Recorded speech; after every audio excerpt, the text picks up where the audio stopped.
কোরবানির পশুর গোশত এটা যে কসাইরা বানায়, সেই কসাইদেরকে কোরবানির পশুর গোশত থেকে কিছু দেওয়া যাবে না।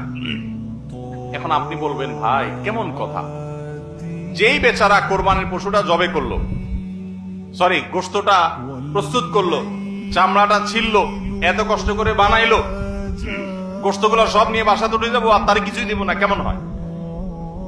দেখতে মনে হচ্ছে এটা অমানবিক না? আসলে কাহিনী ভিন্ন। কাহিনী কি? কাহিনী হলো, কোরবানির পশু আমরা যখন জবাই করলাম বিসমিল্লাহ আল্লাহু আকবার আল্লাহুম্মা মিনকা ওয়ালাক, এটা যখন জবাই করলাম আল্লাহর নামে, তখন এই পশু আল্লাহর নামে জবে হয়ে গেছে। এটা মূলত যেটা বললাম গরিব দুঃখীকে দেওয়ার কথা। কারণ আমরা যখন যাকাত দেই, সাদেকা দেই, তখন কি ওটা নিজে খাইতে পারি? আর তাহলে কোরবানির গোশত তো খাইতে পারার কথা না, কিন্তু আমরা খাইতে পারতেছি কেন?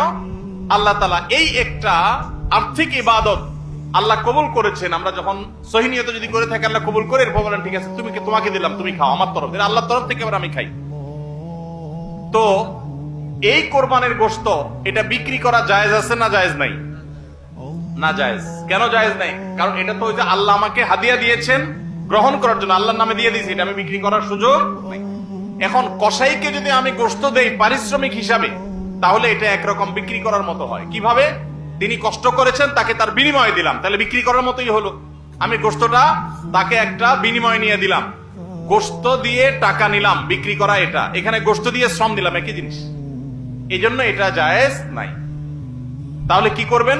কসাইকে তার ন্যায্য মূল্য দিবেন। একটা গরু বানানোর জন্য যা লাগে তা পুরাটা দিবেন এবং আগে ভাগে এগুলো চুকায় নিবেন। মুশকিল হলো কসাইরা জানে যে একটা গরু বানাইতে হয়তো বাজার দর অনুযায়ী 10,000 টাকা নিত, এখন সে 8,000 রাজি হয়ে গেছে। কেন 8,000 রাজি হয়ে গেছে?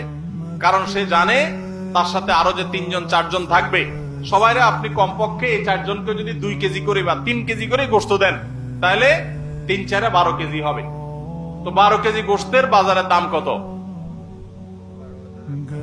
হ্যাঁ,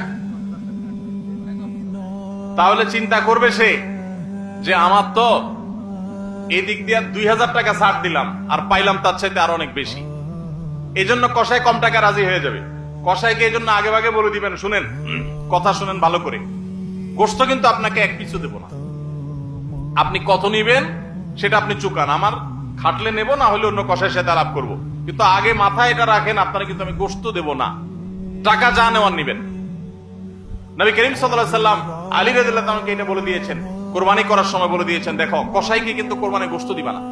কোরবানির গোশত শুধু না, কোরবানির পশুর কোনো কিছু বিনিময়ে